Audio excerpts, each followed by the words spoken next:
Hi students, this is my sixth lecture on microwave waveguides. In the last class, we have seen the field components of uh, rectangular waveguides like EX, EY, HX and HY in terms of EZ and HZ. Okay, that's what we have done in the last class, and in this class, I'm going to give you the propagation of the transverse magnetic waves in rectangular waveguides. So the last two classes were about the common analysis for both transverse magnetic mode of analysis and transverse electric mode of analysis.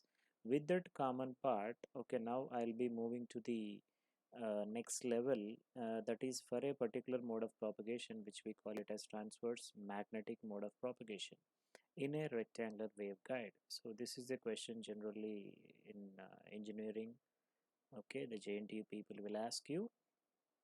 Okay, initially, as we know that in the transverse magnetic mode of propagation, Hz will be 0 and Ez will not be 0.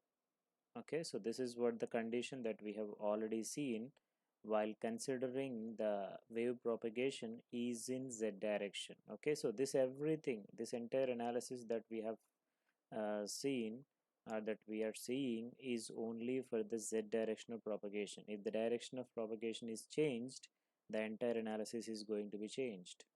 For example, if you want to take the wave is propagating in x direction, so we have to express EY, EZ, HY, HZ in terms of EX and EH and HX, and for the transverse magnetic mode of propagation, HX will become 0 and EX not equal to 0. That's what will happen. Okay, so for the transverse magnetic mode of propagation, okay, we know that Hz is 0. Okay, that means we should not worry about Hz. Okay, and Ez is not equal to 0. Okay, so that means you have to find out the solution for Ez. Okay, so Hz is already 0, so we should simply leave that.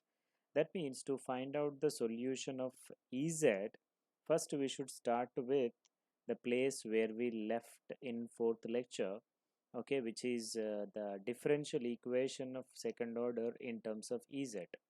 Okay, so this is what I have already given you, which is dou square Ez by dou x square plus dou square Ez by dou y square plus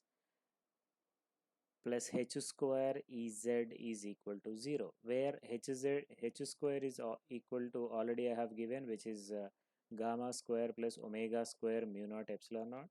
Okay, this is what we have taken as a constant, okay, which is h square. Now this is a second order differential equation. At the time of this equation is given, I told you very clearly as dou square Ez by dou x square. Okay, this single term is not becoming 0 because this term is existing. This overall addition is going to become 0, but this single term won't be 0, and this single term won't become 0. That means dou square Ez by dou x square, as it is not equal to 0, so Ez, we can say that is a function of this x. Okay, Ez is a function of x. Similarly, Ez here, dou square Ez by dou y square is also not becoming 0. So we can say Ez is also a function of y. But how come Ez is a function of both x and y? Okay, so here we are assuming that Ez is a function, or we can say independent function of x and y. So what is the meaning of here independent function? Okay, so that's what I'm going to show you here. So this is what is the meaning of Ez is an independent function of x and y. So here capital X represents is like f of x, is like f of x, and capital Y is like f of y. That means here x is a function of x, capital X is a function of small x, and capital Y is a function of small y. That means here Ez is equal to x into y means f of x into f of y. So they are independent. You don't have, it is like f of x comma y. X and y both are not there in a single function. Okay, they are independent functions of x and y. So that the reason we are calling here capital X is a pure function of x only, and capital Y is pure function of y only, that is f of x into f of y. So it is just an assumption that we are taking because we don't know how that ez will be existing. That's the reason we are taking it is an independent function of x and y. So this we are going to substitute in the partial differential equation of second order. Okay, so in this, if you substitute the Ez, which is capital X into Y, now the equation will become like this. So dou square of x comma y by dou x square plus dou square of x comma x and y by dou y square plus h square into capital X into y is equal to 0. Okay, so this is what is your expression, but we know in this it is very clear that this capital X is a function of x. That means you cannot bring this capital X out of this differentiation, but y is an independent function of x. You can bring that y outside of this differentiation, and in this it is very clear that dou square by dou y square, that means it is differential with respect to y, as x is an independent function of small x, so it is independent of y. So we can write this x outside that differentiation. So what you get here is y into dou square capital X by dou x square. So here make the difference, the numerator is capital X here, and what you are differentiating is with respect to small x and small y. So and here in the second expression what you will get is, as x is constant here, so capital X into dou square y by dou y square plus h square into x into y is equal to 0. So this is the equation. Now we got it, but once we get this in the form of y and dou square x by dou x square, and it is x dou square y by dou y square plus h square xy. So for this kind of differential equation, it is very difficult to get the solution. And one here we require the solution of Ez. Here we require the solution of Ez. That means you have to find out the solution of x independently and y independently, and then you have to multiply both. So for that purpose, what we have to do is we have to get this entire equation only in terms of x and completely in terms of y. So we have to convert this completely in terms of x and completely in terms of y.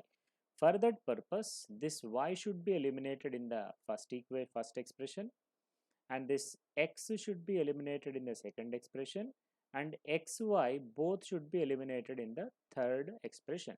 So for that, the only possibility is divide the whole expression with x and y, capital X into y. So that's what we have done here, dividing throughout by capital X into y. So what happens here is, already we have capital Y by xy will become 1 by x, dou square x by dou x square. Here we have x. Okay, so that is x by xy will become x gets cancelled and 1 by y. So dou square y by dou y square plus h square into xy by xy. So xy gets cancelled and h square. So this is what is remained now.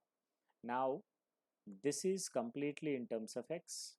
This is completely in terms of y. Now what we have to do is take these two expressions is equal to some constant and try to get the solution of capital X individually, and try to get the solution of capital Y individually. So what you have to do is, this 1 by x into dou square x by dou x square is a pure function of x, and 1 by y into dou square y by dou y square is a pure function of y.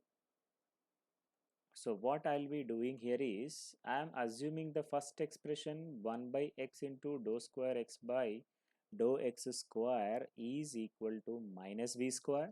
See here, y I am taking here as minus is to get the differential equation in a proper order, and also why it is b square is to just match the units. Okay, so that's the reason we are taking are equating this is equal to minus some constant square. So this is just a constant and we are taking minus that constant square is to just taking the differential equation in a proper order to get the solution of capital X and capital Y. So 1 by x into dou square x by dou x square is equal to minus v square, and 1 by y into dou square y by dou y square is equal to minus a square. Substitute these minus b square and minus a square in place of this and this. So what will happen here is minus b square minus a square plus h square is equal to 0, and what you will be getting is, if you send that minus a square and minus b square to the right hand side, what I'll be getting is h square is equal to a square plus b square. Okay, so the main intention here is to find out what is a and what is b. Okay, that we will do it later, but first we'll try to find out the solution of x and y. So once you equate this entire expression is equal to minus b square, this x you send it to the right hand side, this will become dou square x by dou x square is equal to minus b square x, and if you bring that minus b square x to the left hand side, so dou square x by dou x square plus b square x equal to 0. And similarly, if you send this y to the right hand side and bring that a square minus a square y to the left hand side, this will become dou square y by dou y square plus a square y is equal to 0. So this is what you will be getting once you have done what I said. Okay, so dou square x by dou x square plus b square x equal to 0, and dou square y by dou y square plus a square y is equal to 0. Now this is exactly in the form of a second order differential equation where we can get the solution very easily for this x, and where here also we get the solution for this y. So the capital X will be equal to, we don't find out the solution by using the differential equation, we'll just write it directly. So we'll be getting two arbitrary constants in both the expressions. So x is equal to c1 cos bx plus c2 sin bx, and y is equal to, we don't take the same constants, we'll be taking different constants. So there we have taken c1 c2, here I am taking c3 and c4. So c3 cos ay plus c4 sin ay. Here you should take care of only one thing. In this x expression we have equated this to minus b square, so your x will be in terms of b and small x, and your capital Y will be in terms of a and small y. That is the only thing that you should remember. So x will be getting in terms of b and small x, and y will be getting in terms of a and small y. So x is equal to c1 cos bx plus c2 sin bx, write it as ninth equation, and y is equal to c3 cos ay plus c4 sin ay. So here it's very clear that the C1, C2, C3, C4 are the arbitrary constants that we need to find out by applying the boundary conditions, which is another very important question. And one more here is you have to even find out what is A and what is B. So once you get this A, B and C1, C2, C3, C4, what you have to do is you just need to substitute those values, and you have to get that x and y. That x and y you have to put it back in the expression of Ez, so that you will get the solution of Ex. So once you get this Ex solution, your Ex, Ey, Hx, Hy you have expressed it in terms of Ez and Hz, where for transverse magnetic mode of propagation Hz is already 0, so you just need to substitute this Ez value in place of in those equations, and you need to find out all four field components, and that will be your final expression that you require for which mode will be existing in transverse magnetic mode of propagation. That means TM 0 0 0 1 0 1 0 1 1 1 1 1 2 1 3.